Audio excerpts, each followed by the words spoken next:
My work always explores something somewhere in between. Reality, virtuality, surface and depth, and absence and presence. In projection mapping, I literally use the lights so I can play with the audiences to see it, not to see it. The viewer can have the very immersive experience. People can physically involve their bodies and see what's going on behind the space, beyond the space, between the space, using their bodies.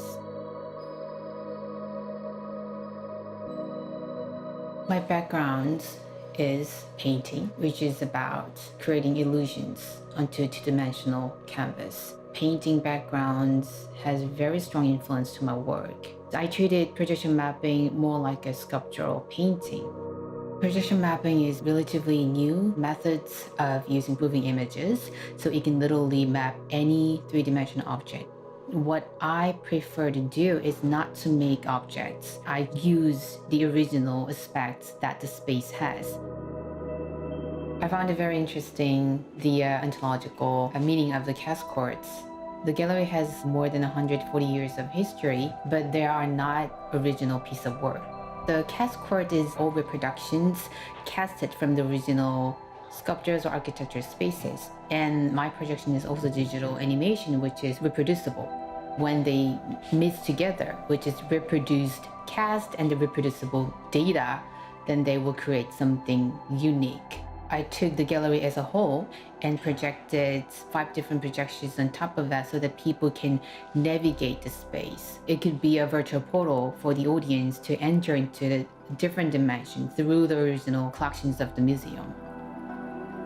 For an artist, it's really important to understand the context of the space and why do you choose that space for your projections. Deep Surface is commissioned by Italian fashion house MaxMara.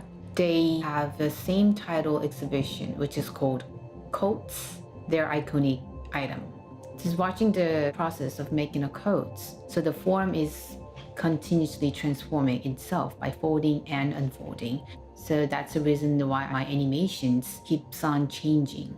We decided to design a space with 7 different rooms, and in the middle of it, there is a huge cupola, which is 20 meters in diameter. The viewers can have their freedom to decide how to see the exhibition. It folds and unfolds continuously to bring the audience to another dimension, and it finally meets the human body.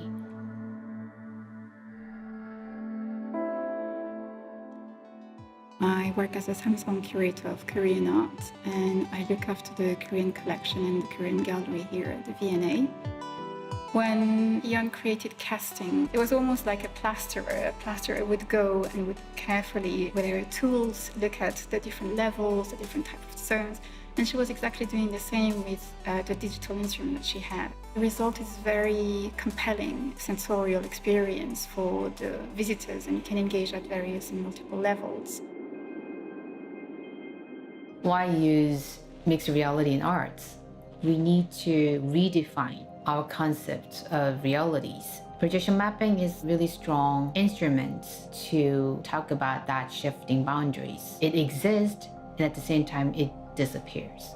So I want to talk about our new perceptions, new orientations, how we can anchor ourselves in these shifting boundaries. Hyundai Motor, connecting art and technology.